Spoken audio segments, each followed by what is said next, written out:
General Motors is one of the most iconic American companies, and no brand in their portfolio is more representative of America than Cadillac. And yet, the all-new Cadillac XT5 SUV, is going on sale here in China, but not in the United States. Welcome to Wheelsboy, where we cover the newest, coolest, and wildest vehicles from the Chinese car market. Be sure to like, subscribe, and hit the bell.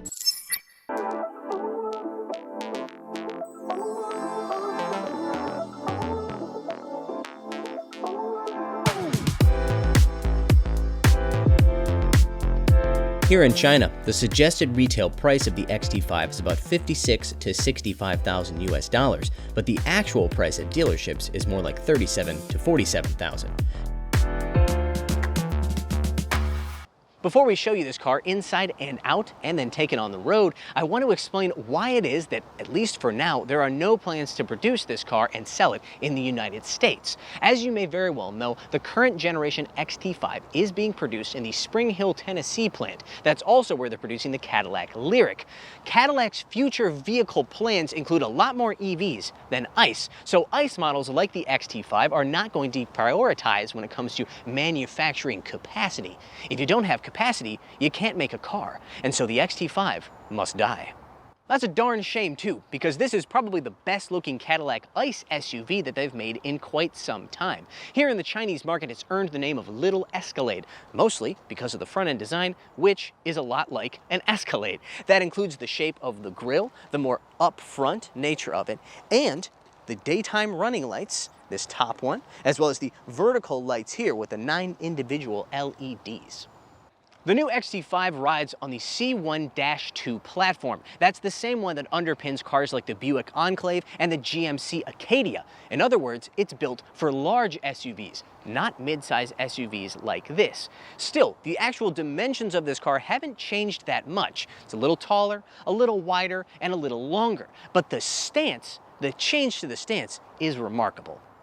Compared to the last generation XT5, which always looked like a short-hooded jelly bean to me, this thing is leaner, meaner, and more aggressive. The hood is longer, and so the proportions of it are much more similar to a traditional SUV. That's enhanced by the more upright front end, as you can see from the side. It also rides a little bit taller, about ½ an inch, and there's more wheel gap. You also complement those with big old available 21-inch wheels with 265/45 tires, and behind those, some 6-piston brake calipers. Do you need 6-piston brake calipers on a mid-size luxury SUV? Probably not, but you probably want them. You'll also notice a distinct lack of chrome on both the front and side of this car. In its place are these blacked out trim pieces. On the side, the only chrome piece is a dark tinted one down here. Rear styling is largely similar to that of the XT6. As for rear cargo space, it's about 10% bigger than the last generation XT5, but perhaps a more meaningful upgrade is that you now have one-touch lay-down seats. If you thought the exterior was nice, wait until you see what's inside. This interior is largely modeled after the Cadillac Lyriq, which means the same 33-inch curved 9K screen, which makes up your instrument cluster and your center screen as well. It's also got the same suite of physical buttons right here underneath the screen, which as somebody who's normally inside of Chinese smart EVs, which have almost no physical buttons, God, it feels nice to be able to use these. The system includes things like a Wi-Fi hotspot as well as a built-in dash cam. It now can do OTA upgrades as well. It's powered by a Qualcomm Snapdragon 8155 processor, which is pretty impressive, except for the fact that it's also available in a bunch of other cars, specifically Chinese cars, both ICE and EV, that are less than half as much. This top-spec car is trimmed with fine Napa leather. It's also got aluminum here on the dashboard and a 15-speaker AKG sound system. The seats here in the front row are cooled, massaging, and heated. Here in the center console is a wireless charging pad, underneath of which is a 2-tiered storage area. The rear seat experience in the new XT5 is largely similar to the last generation, despite the fact that the car has grown just a little bit in every dimension. The only area where I think there might be a little bit of difference that I can feel is in terms of headroom, which is a little bit larger than the last generation car. Legroom, pretty much the same, which is to say, plenty of legroom. The features include our fold-down center armrest with dual cup holders, as well as heating here on the center console and dual USB charging ports. A very practical upgrade is the fact that the center seat now has a headrest.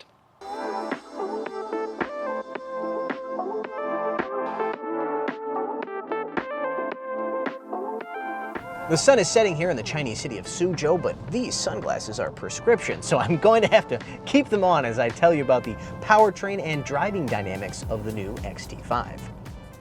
The powertrain in this car is largely similar to the one that was in the last generation XT5, at least the Chinese market one. That's the LSY 2-liter turbocharged 4-cylinder with 48-volt hybrid system and cylinder deactivation. That's paired to a 9-speed automatic transmission with flappy paddle gearboxes. It makes 174 kilowatts and 350 newton meters of torque, or about 230-ish horsepower and 270-ish pound-feet of torque.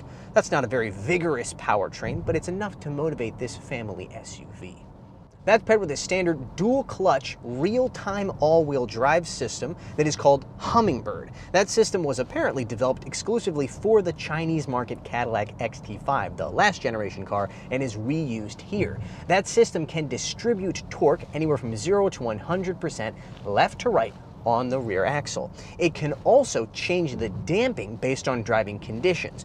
Both of those systems are able to sense driving conditions up to 500 times per second and again, adapt to those conditions.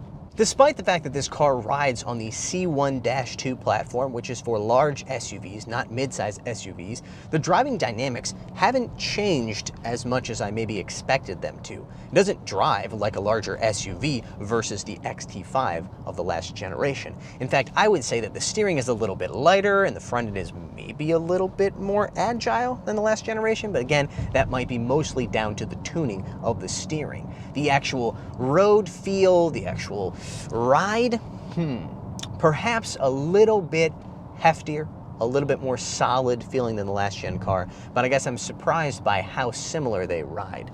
Well, then again, they were tuned by the same engineers.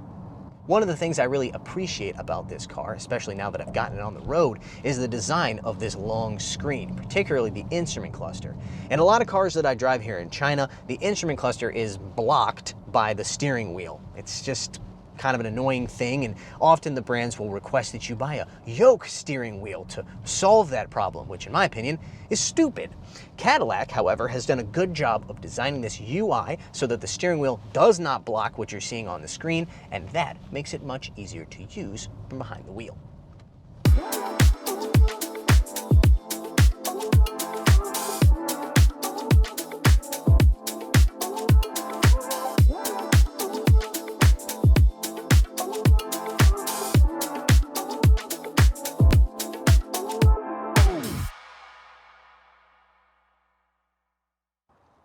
The irony is not lost on me that Cadillac has decided to continue this particular ICE model here in China, where EV adoption is considerably higher than it is in the markets like the United States, but yet they're not going to sell it in the United States.